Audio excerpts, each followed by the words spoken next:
No rope team, no oxygen, no second opinion. Above 8,000 meters, one mistake alone can erase you completely, sometimes leaving nothing but a diary entry or a fading GPS ping. This is where climbers vanish in silence, with no one to notice if they stop moving, no one to hear if they call for help, and no witness to explain how the world's highest mountain claims it's solo dead. 5 times in Everest's history, ambition and isolation converged into tragedy so complete that only the fragments remain. But what really happens in those lost final hours, when the mountain punishes those who go alone?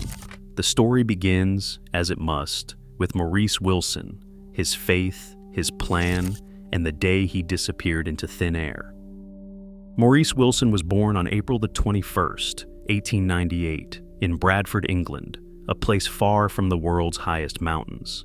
His life changed not on a mountain, but in a sickbed, after a violent bout of tuberculosis nearly killed him in 1932.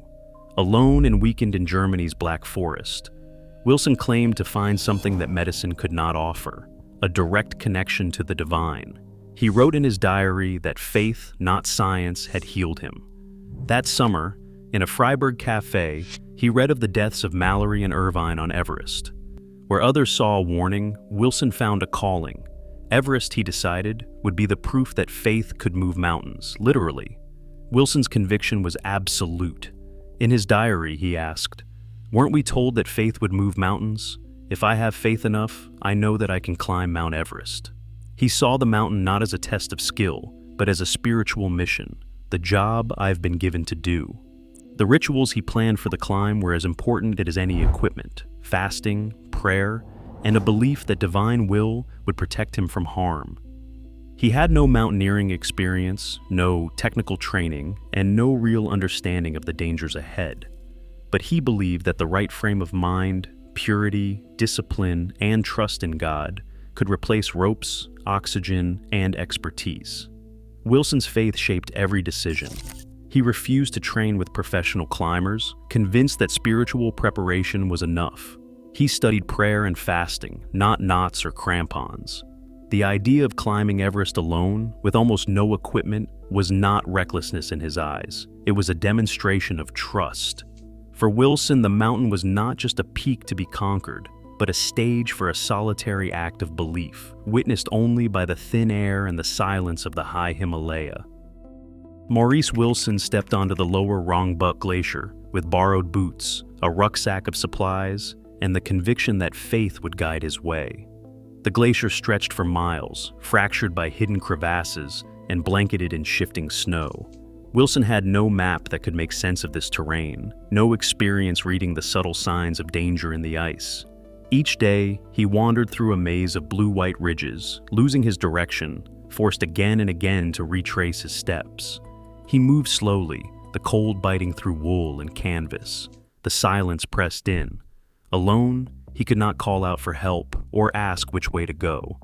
At an abandoned camp, Wilson stumbled across a pair of steel crampons, gear designed to bite into the glacier's hard surface and save energy with every step.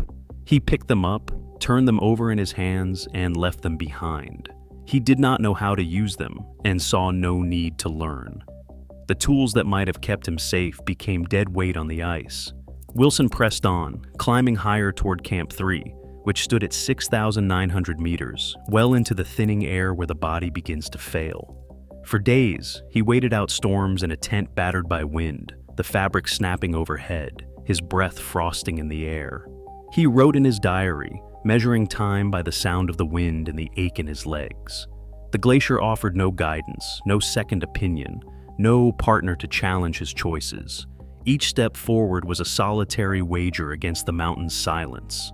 The higher he climbed, the more the distance grew, not just from safety, but from anyone who might witness what would come next. On the morning of May 31st, 1934, Maurice Wilson wrote 4 words in his diary. "Off again, gorgeous day." There is no record of what followed. Alone above the shattered ice of the North Col, he shouldered his pack and stepped into the thin Himalayan air. No partner watched him leave. No one heard his footsteps fade into the snow. The mountains swallowed the sound, as it always does. Days turned to weeks. The wind erased his tracks.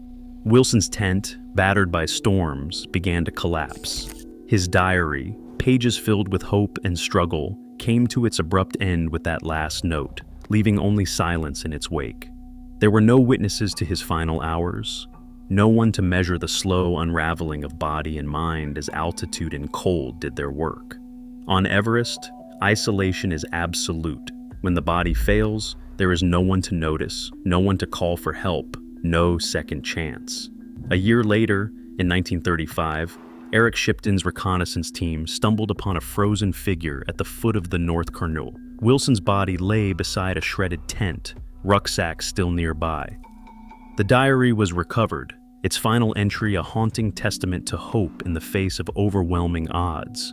In the official record, his death is listed simply by date and place, no cause, no last words beyond his own. The mountain kept its secrets. Wilson's fate became a warning written in the Everest death registry. Alone, every error is final, and every silence is permanent. In the winter of 1982, Everest became more than a mountain for Kato. It stood as a measure of national ambition, a stage where the world watched for the next impossible feat. By then, the first ascent, the first woman, and even the first oxygen-free climb had been claimed. Only the winter summit remained untouched, a prize so daunting that most climbers considered it out of reach. For Japan, a country with a deep tradition of mountaineering achievement, the pressure to secure this final first was immense. Newspaper headlines followed Kato's progress, and sponsors staked reputations on his success. The expectation was not just to climb, but to climb alone, in winter, and without oxygen, a combination that left no margin for error. Kato understood the weight of these expectations. He wrote of the responsibility he carried, not just for himself, but for the reputation of Japanese alpinism. In Tokyo, his attempt was front-page news. Each step higher became a public event, each decision scrutinized by those waiting thousands of miles away. The pressure to succeed, to represent a nation on the world's highest stage, drove him to attempt what others had considered too dangerous.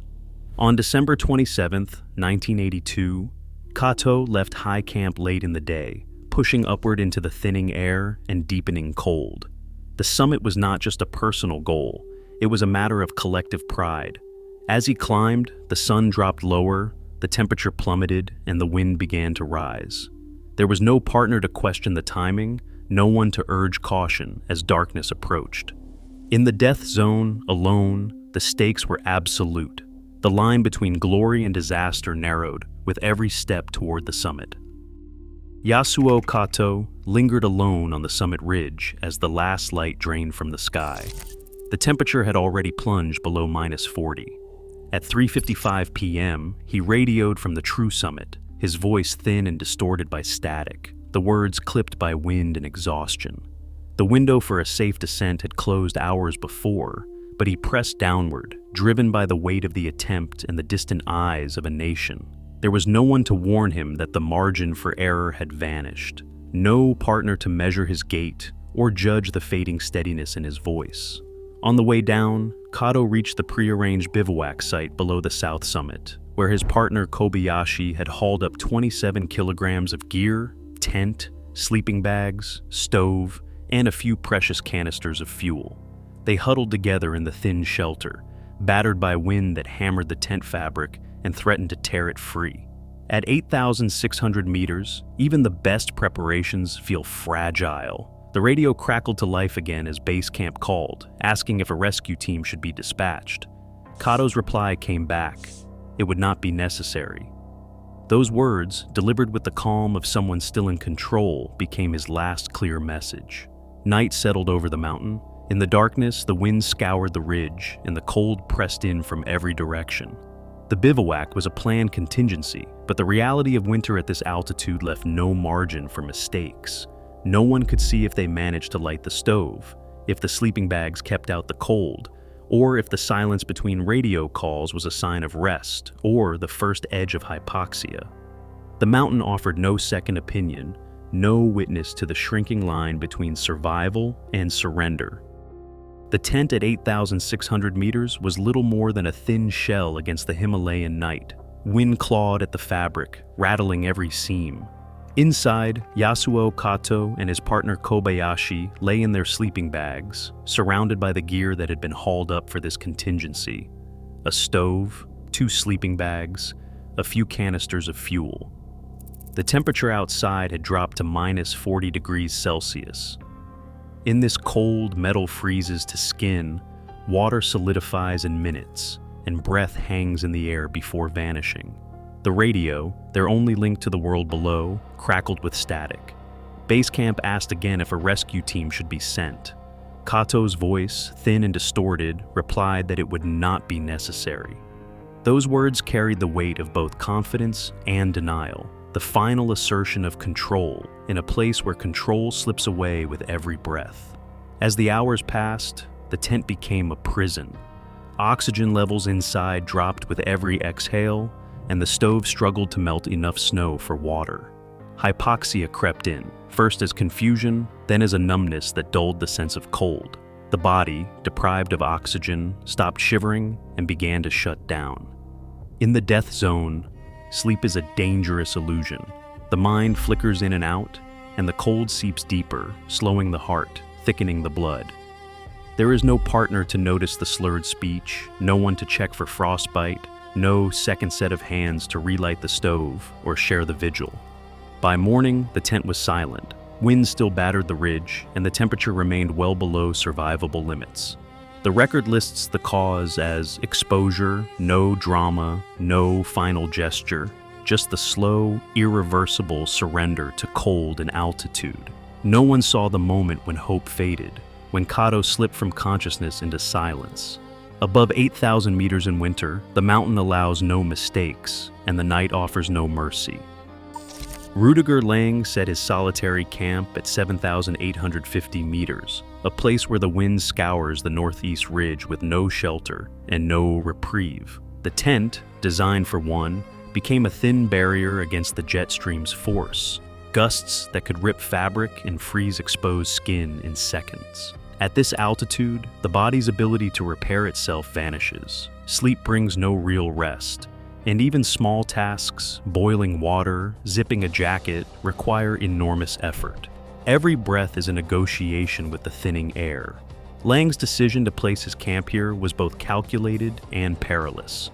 The northeast ridge offers no easy escape routes, no fixed ropes left by commercial teams, only a narrow line of snow and rock twisting toward the summit. To sleep alone at nearly 8,000 meters is to accept that any change in weather, any slip in judgment, could end the climb without warning. There was no partner to check the tent's anchors, no one to share the night watch as the wind rattled the poles. If the stove failed or the cold crept too deep, there would be no second set of hands to help recover. The corridor above Lang's camp is notorious for sudden storms that sweep in from the Tibetan plateau. Forecasts warned of high winds in early May, but at this height, forecasts are only suggestions. The mountain makes its own rules. As Lang settled in for the night, the temperature dropped, the wind howled, and the thin walls of his tent shuddered. Alone in the death zone, he faced the night with only his own strength to count on. Every sound outside a reminder of how little stood between him and the void. Night on the northeast ridge is not an absence of light, but a presence, a force that presses down from above and claws in from every side. Rüdiger Lang's tent at 7,850 meters was the only interruption in an endless field of wind-scoured snow. As the sun dropped away, the wind rose, sweeping across the ridge in gusts that topped 110 kilometers per hour. The fabric of the tent snapped and strained, threatening to rip free from its anchors. Inside, Lang was left with the bare minimum: a sleeping bag, a stove that struggled to stay lit, and the hope that his shelter would hold against the onslaught. The temperature outside plummeted below minus 30. In these conditions, exposed skin freezes in minutes, and water turns solid before it can be swallowed. The wind did not just chill, it stripped away any heat the body could generate, making each breath a battle to stay conscious. Alone, Lang had no one to notice if his hands lost feeling or if his movements grew slow. There was no partner to share the work of melting snow or to recognize the early signs of hypothermia, confusion, silence, the urge to sleep when the mind should be fighting to stay awake. Meteorological data from early May 1991 confirmed the brutality of that night. Winds above 100 kilometers per hour scoured the ridge, driving wind chill deep into the lethal range. At this altitude, the body cannot recover what the wind takes. The margin between survival and surrender narrows to nothing. Lang's camp log ended abruptly. In the morning, there was only silence. The registry would later record the cause as exposure, but the real cause lay in the combination of wind, cold, and solitude, conditions that allow no mistakes and leave no one to witness the final hour.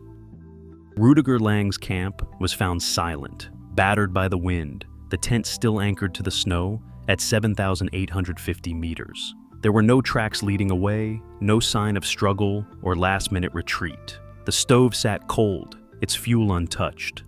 The expedition logbook, checked by a rescue team days later, recorded only absence, Lang's name, the date, and a single word under cause: exposure. In the Everest registry, that single word stands in place of a story no one witnessed. There was no partner to notice when he stopped shivering, no one to hear if he called out in the night. The mountain's wind erased everything but the fact of his disappearance. Above 7,800 meters, the human body cannot recover warmth once it's lost. Alone in a tent built for one, Lang's final hours passed without record. No diary, no radio call, no last message scratched into the frost. The rescue team, arriving after the storm, found only what the mountain had left behind: a zipped sleeping bag, a logbook entry, a tent battered by gusts that had topped 100 kilometers per hour. The death certificate, filed back at base camp, listed the date, the altitude, and the cause: exposure. There were no details to add. In the registry, Lang's fate became a label, a warning to those who follow. In the death zone, alone, even a single night can erase a life so completely that absence is the only evidence left behind. Lang's story ends in this silence, the kind that settles over a camp where no one returns. The registry's word, exposure, offers no comfort, no explanation, only the certainty that on Everest, a solo climber's death is often invisible, known only by the empty space they leave behind. Junichi Futagami reached the top of Everest late in the day on May 27, 1991. The summit, so often imagined as an ending, was only the start of a new and more dangerous clock.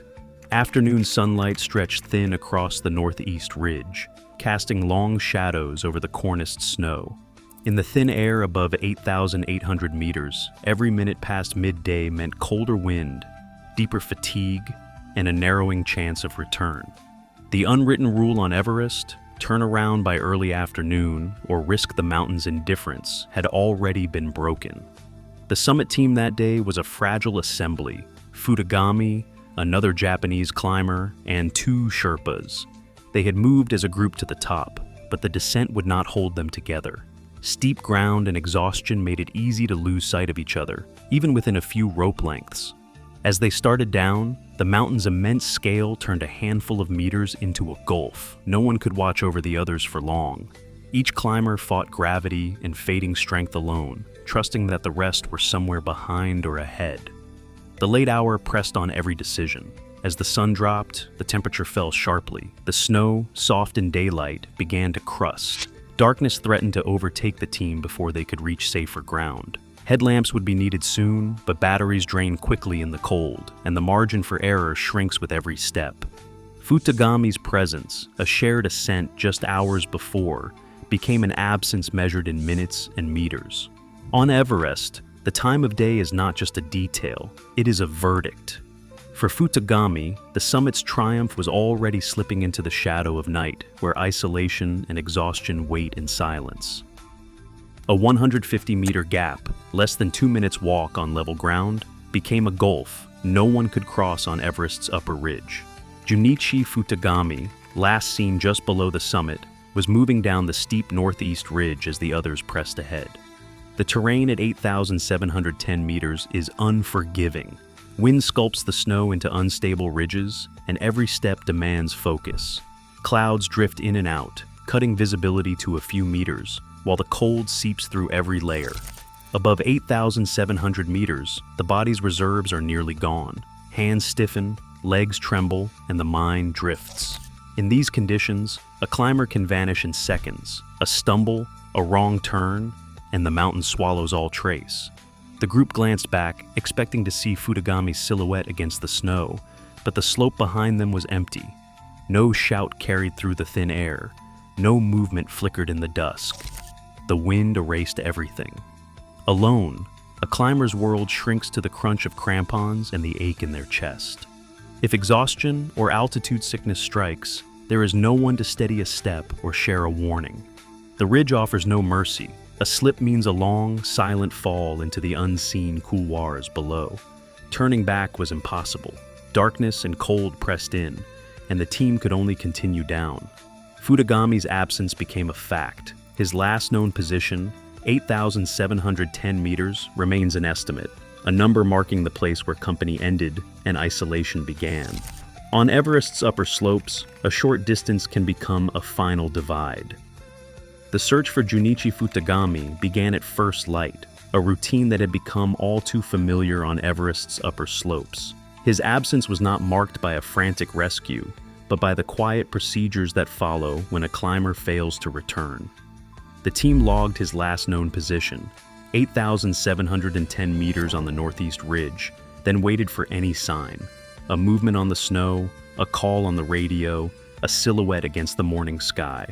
None came. The mountain offered only silence. In the records kept by the 1991 expedition, Futagami's disappearance is reduced to a line in the missing climber registry. His name appears with the date, the estimated altitude, and a brief note. Not seen after descent from summit, presumed fall or exposure.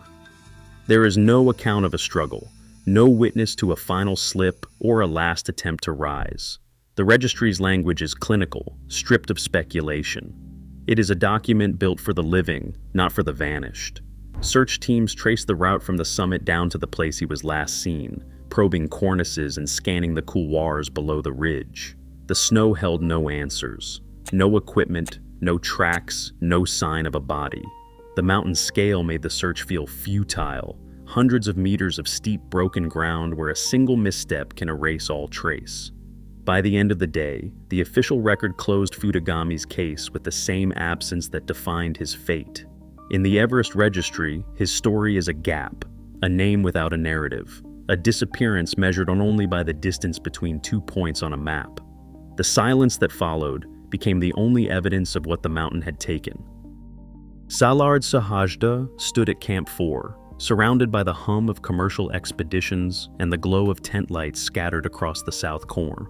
In a season when hundreds of climbers pressed upward with guides, supplemental oxygen, and fixed ropes, Suhajda set out alone. No Sherpa, no bottled oxygen, no team waiting behind. His permit was for an unguided ascent, a deliberate rejection of the support systems that define modern Everest. Where others relied on technology and manpower, he chose self-reliance, carrying only what he could manage on his own back. The 2023 Everest season was a study in contrast. Crowds queued on the fixed lines, radios crackled with updates, and real-time weather forecasts guided every move. Suhajda's approach cut against all of it. He moved through the camps quietly, his progress marked by solitude even in the busiest corridors of the mountain. The decision to go without oxygen, to climb without a partner or a Sherpa's watchful eye, was not born of necessity but of conviction, a belief that the mountain's challenge should be faced stripped of outside intervention. On the night of his summit push, Suhajda entered the death zone alone. There would be no rope team to steady him, no second opinion if his pace faltered or his mind clouded with altitude. The risk was absolute. In the early hours, he checked in from the balcony at 8,430 meters, reporting clear weather and strength.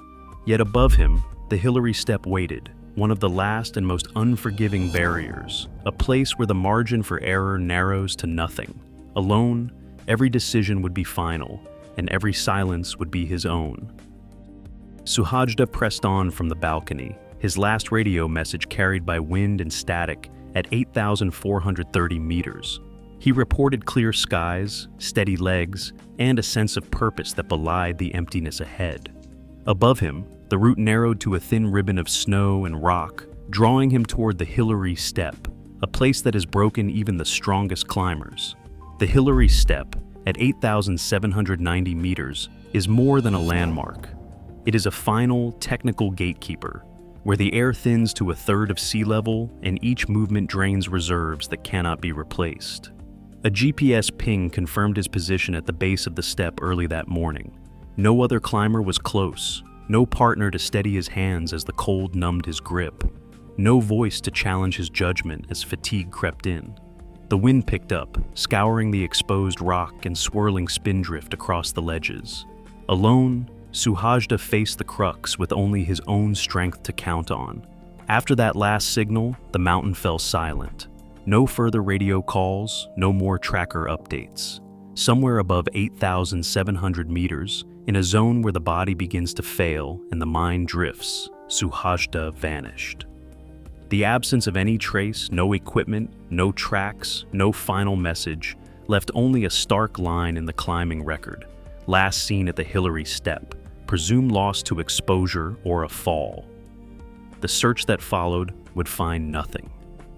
Everest, once again, kept its secrets. On May 27, 2023, the mountain's silence was broken by a flurry of radio calls, GPS pings, and urgent messages from base camp. As the hours slipped by with no sign of Szilárd Suhajda above the Hillary Steppe, technology became the last thread connecting him to the world below. Sherpa teams, equipped with radios and modern rescue gear, began their ascent from the South Col, scanning the route for any trace. Drones launched from high camps hovered above the slopes, their cameras searching for movement on the endless white. Despite these efforts, the upper mountain gave nothing back. The last confirmed signal, a GPS ping near 8,790 meters, offered only a fixed point, not a direction or fate. Searchers reached the Hillary Steppe by mid-afternoon, fighting wind and altitude, but found no discarded gear, no footprints, no sign of a fall. The ice and rock were undisturbed, as if no one had passed at all. By evening, the search was called off. Technology had mapped Suhajda's last known position with precision, but it could not bridge the gulf between knowledge and rescue. The mountain's scale, the altitude, and the cold erased every advantage. In the end, the most advanced tools could only confirm what Everest has always made clear. Above 8,700 meters, alone, even the best search leaves only questions and an empty space where a climber once stood. High on Everest, isolation does more than separate a climber from the world below. It multiplies every risk. Dr. Peter Hackett, a leading high-altitude physician, points to a simple truth. The human body is not built for the death zone. Above 8,000 meters, where oxygen drops to a third of sea level, judgment fails long before strength does. The stories of Wilson, Kato, Lang, Futagami, and Suhajda all end the same way, not because they lacked courage, but because they lacked a partner to witness and intervene when things began to unravel. The numbers bear this out. Himalayan database records show that solo climbers on Everest face a fatality rate as high as 22%, nearly 5 times that of those climbing with partners. Add supplemental oxygen, and the risk drops even further. Modern guided teams using oxygen have brought death rates below 2%, a greater than 70% reduction compared to solo, no oxygen attempts. Teams provide more than muscle. They offer second opinions, shared decision-making, and the safety net of someone to notice when speech slurs or steps falter, or the cold creeps too deep. Expert panels reviewing Everest deaths agree on the pattern. Most fatalities occur on descent, when exhaustion, hypoxia, and darkness combine. Alone, a climber cannot self-diagnose the subtle onset of altitude sickness or the creeping numbness of exposure. Shared vigilance saves lives. The lesson, written into every registry and recovery report, is stark. Everest punishes solitude, and the mountain's margin for error is measured not just in meters or minutes, but in the absence of another human presence on the rope. Even now, Everest draws those who believe solitude grants them mastery. Yet, in the death zone, isolation is the final arbiter. No partner to witness the last breath, no one to mark the moment when a climber simply vanishes. Technology tracks movement, but it cannot answer silence. As more attempt the summit alone, the mountain's cold indifference remains unchanged. For some, the line between ambition and oblivion is only ever drawn in disappearing footprints.